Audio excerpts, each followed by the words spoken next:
हरे कृष्णा। श्रीमद् भगवद गीता यथारूप अध्याय 5 श्लोक नंबर 21। वाहास्पर्शे स्वशक्तात्मा विन्दत्यात्मनि यत् सुखं स ब्रह्मयोग युक्तात्मा सुखमयं श्रुते। ऐसा मुक्त पुरुष भौतिक इंद्रिय सुख की ओर आकृष्ट नहीं होता, अपितु सदैव समाधि में रहकर अपने अंतर में आनंद का अनुभव करता है। इस प्रकार स्वरूप सिद्ध व्यक्ति परब्रह्म में एकाग्रचित होने के कारण असीम सुख भोगता है।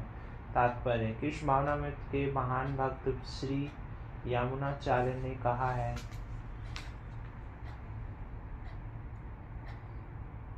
यद्वदीमं चेत कृष्णपादारविन्दे नवनमर्षधान्मन्युद्धतरन्तुमासीत् तद्वद्धिवत् नारीसंग में स्मर्यमाने भवती मुख विकार सुष्टु निष्ठीवनम च। जब से मैं कृष्ण की दिव्य प्रेम भक्ति में लगकर उन्हें नित्य नवीन आनंद का अनुभव करने लगा हूँ, तब से जब भी काम सुख के बारे में सोचता हूँ तो इस विचार पर भी थूकता हूँ और मेरे ओठ अरुचि से सिमट जाते हैं। ब्रह्मयोगी अथवा कृष्ण भावना भावित व्यक्ति भगवान की प्रेमा भक्ति में इतना अधिक लीन रहता है कि इंद्रिय सुख में उसकी तनिक भी रुचि नहीं रह जाती।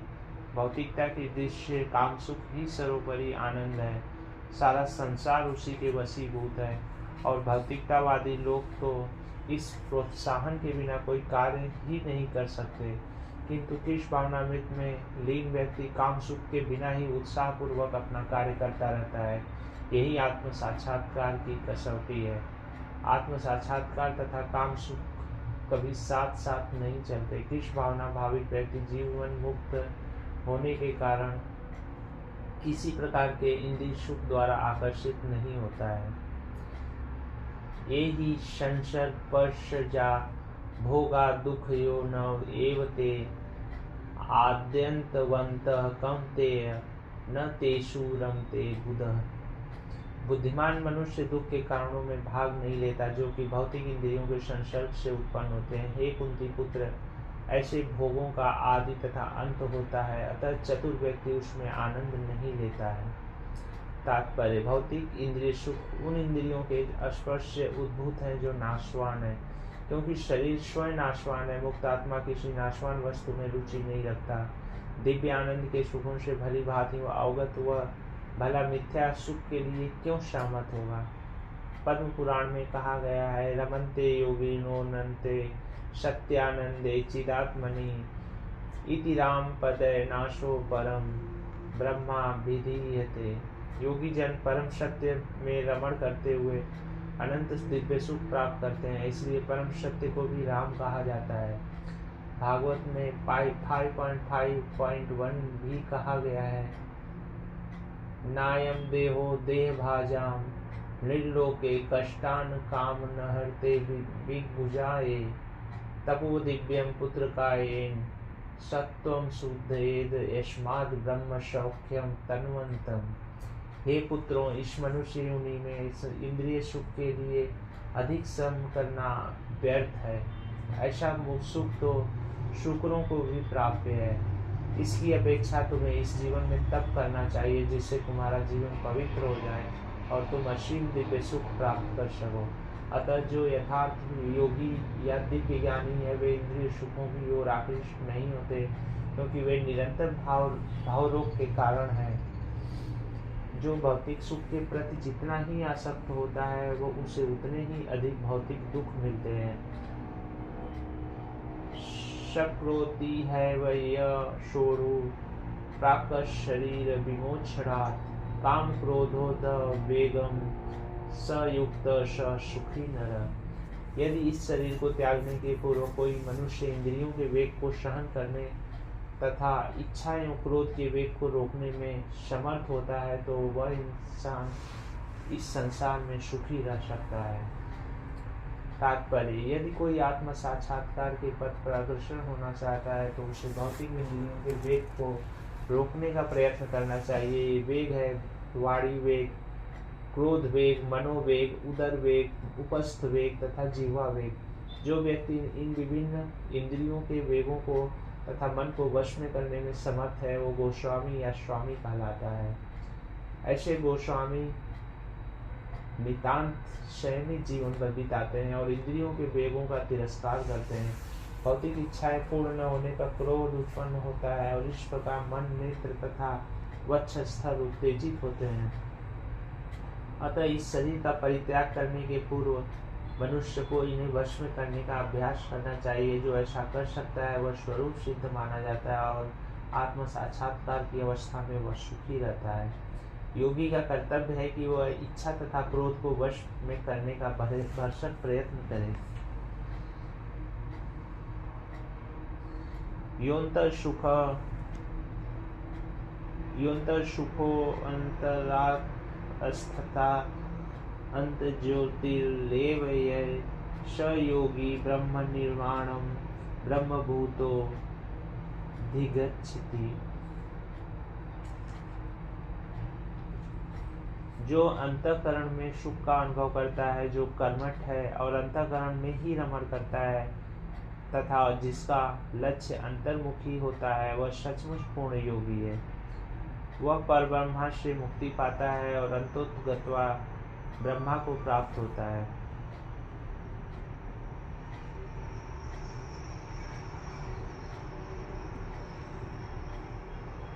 तात्पर्य: जब तक मनुष्य अपने अंतःकरण में सुख का अनुभव नहीं करता, तब तक भला बाह्य सुख को प्राप्त करने वाली वाह क्रियाओं से वह कैसे छूट सकता है। मुक्त पुरुष वास्तविक अनुभव द्वारा सुख भोगता है, अतः वह किसी भी स्थान में मौन भाव में बैठकर अंतःकरण से जीवन के कार्यकलापों का आनंद लेता है। ऐसा मुक्त पुरुष कभी वह भौतिक सुख की कामना नहीं करता। यह अवस्था ब्रह्मभूत कहलाती है, जिसे प्राप्त करने पर भगवत धाम जाना निश्चित है। लभन्ते ब्रह्म निर्वाणया मृष्य क्षीण कल्मषा छिन्न दैधा यतात्मना सर्वभूत हिते रता। जो लोग संशय में उत्पन्न होने वाले दैत्य से परे हैं, जिनके मन आत्म साक्षात्कार में रत हैं, जो समस्त जीवों के कल्याण कार्य करने में सदैव व्यस्त रहते हैं और जो समस्त पापों से रहित हैं, वे ब्रह्म निर्माण मुक्ति को प्राप्त होते हैं। तात्पर्य: केवल वही व्यक्ति सभी जीवों के कल्याण कार्य में रत कहा जाएगा जो पूर्णतया कृष्ण भावना भावित है। जब व्यक्ति को यह वास्तविक ज्ञान हो जाता है कि कृष्ण ही सभी वस्तुओं के उद्गम है, तो वह जो भी कर्म करता है समूह के हित को ध्यान में रखकर करता है।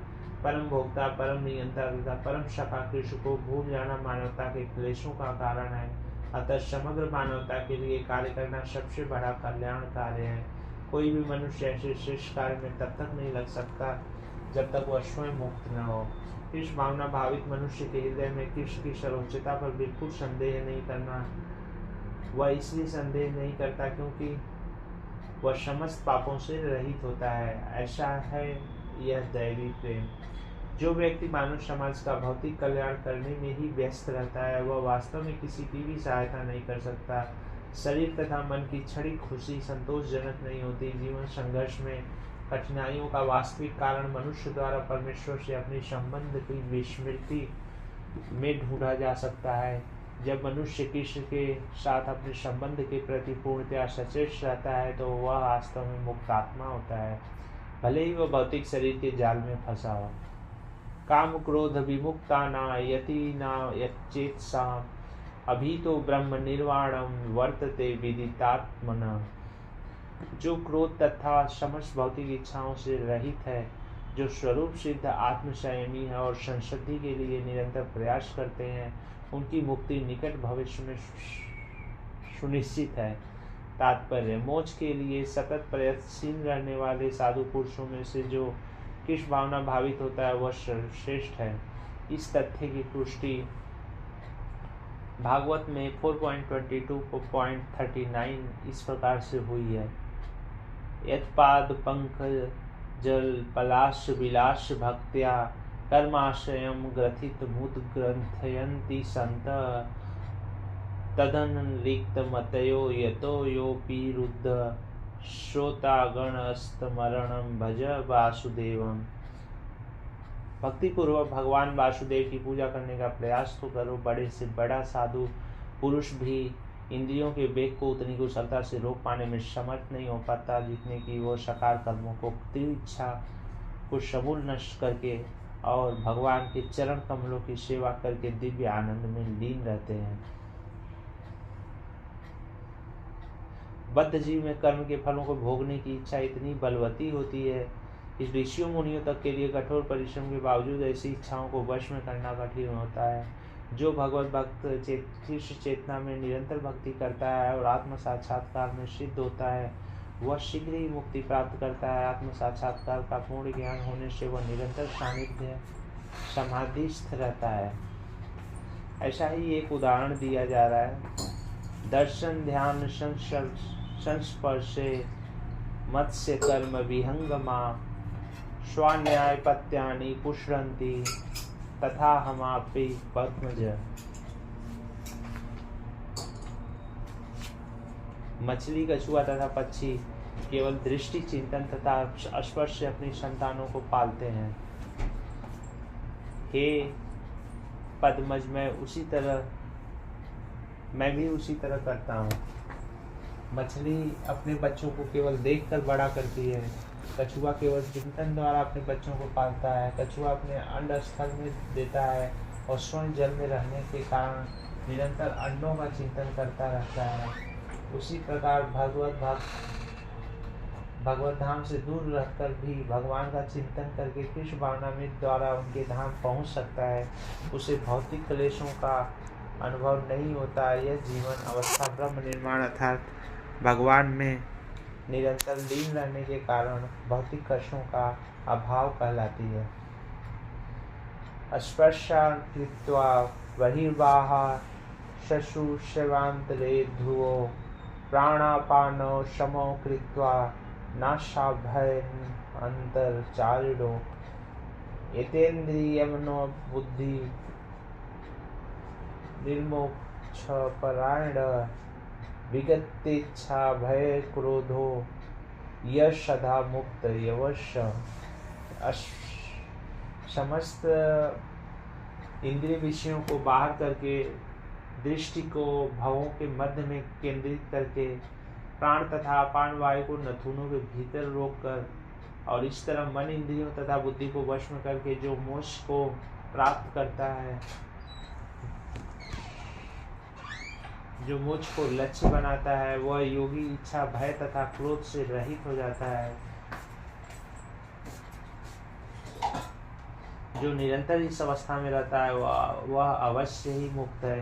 तात्पर्य, इस भावनामत में रत होने पर मनुष्य तुरंत ही अपने आध्यात्मिक स्वरूप को जान लेता है, जिसके पश्चात भक्ति के द्वारा वह परमेश्वर को समझता है। जब मनुष्य भक्ति करता है तो वह दिव्य स्थिति को प्राप्त होता है और अपने कर्म क्षेत्र में भगवान की उपस्थिति का अनुभव करने योग्य हो जाता है। यह विशेष स्थिति मुक्ति कहलाती है।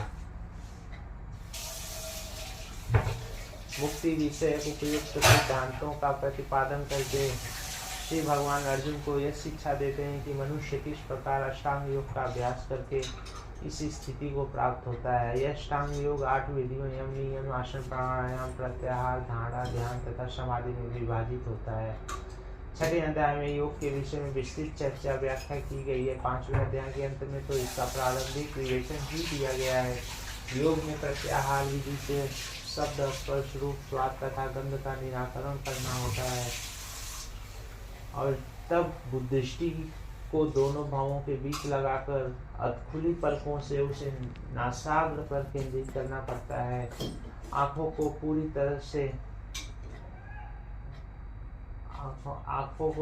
तरह से बंद करने से कोई लाभ नहीं होता, क्योंकि तब सो जाने की संभावना रहती है। न ही आंखों को पूरा खुला रखने से कोई लाभ होता है, क्योंकि तब वो इंद्रिय विषयों द्वारा आकृष्ट होने का भय बना रहता है। नथुनों के भीतर श्वास की गति को रोकने के लिए प्राण तथा अपान वायुओं को शुद्ध किया जाता है। ऐसे योगाभ्यासों में मनुष्य अपने इंद्रियों के ऊपर नियंत्रण प्राप्त करता है। वह इंद्रिय विषयों से दूर रहता है और अपनी मुक्ति की तैयारी करता है। इस योग विधि में मनुष्य समस्त प्रकार के भय तथा क्रोध से रहित हो जाता है और परमात्मा की उपस्थिति का अनुभव करता है। दूसरे शब्दों में कृष्ण भावना भाविक योग के सिद्धांतों को संपन्न करने की सरलतम विधि है। अगले अध्याय में इसकी विस्तार से व्याख्या होगी। किंतु कृष्ण भावना में भावित व्यक्ति सदैव भक्ति में लीन रहता है, जिससे उसकी इंद्रियों के अन्यत्र प्रवृत्त होने का भय नहीं रह जाता। अष्टांग योग की अपेक्षा इंद्रियों को वश करने में की यह अधिक उत्तम विधि है। हरे कृष्णा।